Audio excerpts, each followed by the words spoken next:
Good morning. Welcome to my special vodcast, Resilience in the Time of Coronavirus. We're all working Hi, from... Wael. Hey, good morning, Nada. How are you doing?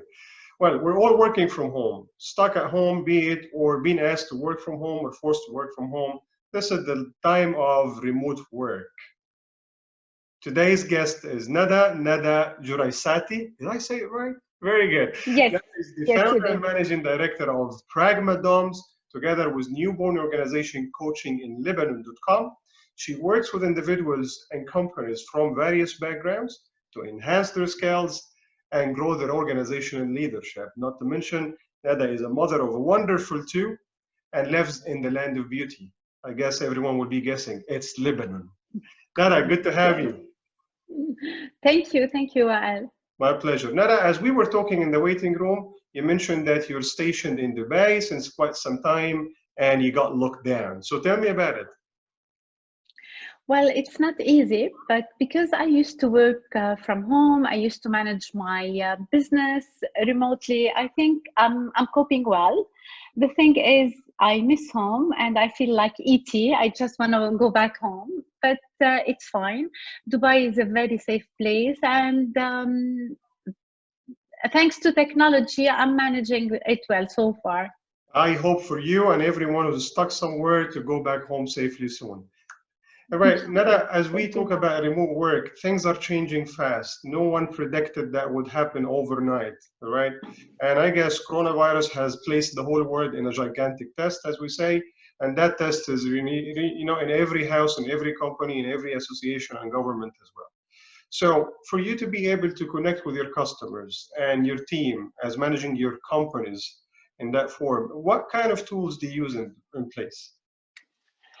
Well, actually, I always use Slack to work with my team as well. And my clients, we have one of my top values is really maintaining a close relationship with my clients. And this is a really challenging task right now.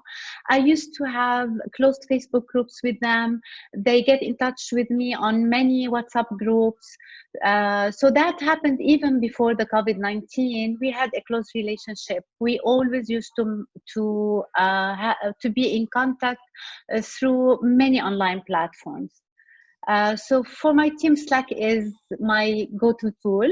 And with my clients, anything, social media, WhatsApp groups, Facebook groups, direct messages on Instagram, anything.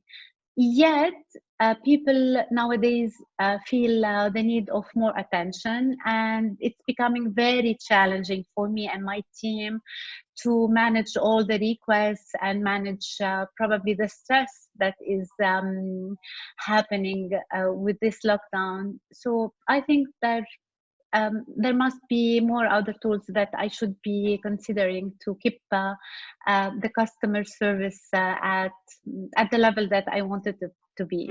You're the first one in my podcast that mentioned Slack. I'm using Slack since quite some time. A friend of mine introduced me to it from the US. And for the majority, they're not aware of it, and the what do you call it, the capability of Slack as a collaboration tool, as connecting and also managing your tasks and so on. So it's a wonderful application that you're using. Very good.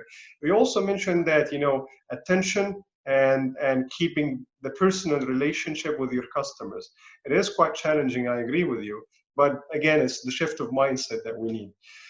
So speaking of mindset, keeping positive, all right, being at home, four walls, having, even having family members or friends around, it's not really easy. So how do you keep positive and motivated? Yeah. So listen, Wael, I am used to this remote work, but when you're in complete lockdown, things change. I used to have 2 days at the office in addition to in-person coach training. Things are shifting, and the pressure to create more online tools is not easy. You have to add to it the psychological aspect of fear, worry, uncertainty.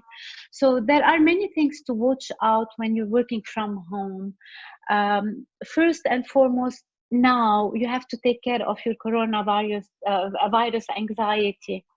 And I keep on reminding myself that fear can be coupled with hope. We have the option to let hope win, keep your immune system at bay, know that stress is not your best friend, and really find ways to reduce it, like meditation, prayer, and again, hope and hope and hope. There is one aspect that is added with the lockdown also, that when you're working from home and now you are with your family, friends and family will forget that you are in your working mode. So they will tend to jump at you or call you at any time of the day, either for a quick chat, a cup of coffee, or the latest drama now. So you have to make sure also to get your boundaries right and straight. This is very important. Yes. Yes. Also, working from home, you have the tendency to work in your PJs, and it looks so attractive and comfy. But there is nothing more attractive than waking up in the morning, freshen up, put your best outfit once in a while, even if you're not planning for that video conference. I also have to take my my breaks. I use the tomato timer. I put my breaks and have regular breaks because regular breaks are proven to increase productivity.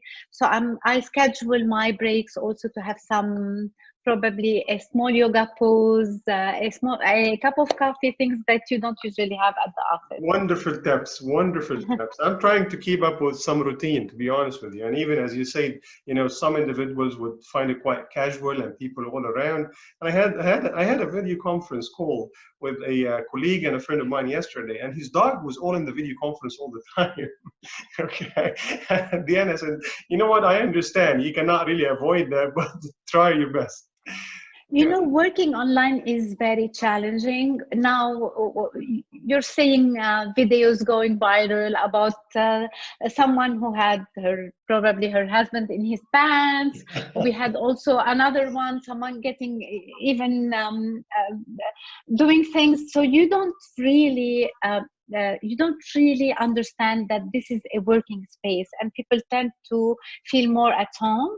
And this is something that is very alarming and is stressful at the same time. Totally agree with you. But, if you consider what happened in terms of pandemic that we're going through and companies' readiness, what do you think companies can do to be ready in the future? Right? Because obviously this is one thing and not the last thing. Even if it's going to get over soon, still. Well, I hope it gets over soon, but no one knows exactly what will come after this. We know for sure that government, healthcare, the economy, even our lifestyle will change. Now we are aware more than ever that touching things, being with other people, probably breathing the air in an enclosed space can be risky. So I think that the shift in organization should be, instead of asking, is there a reason to do this online, we will be asking, is there any good reason to do this in person? HR policies are to be reconsidered, giving teams a strong and solid digital platform. And I think we have a big opportunity of redefining communication skills. So that's something that we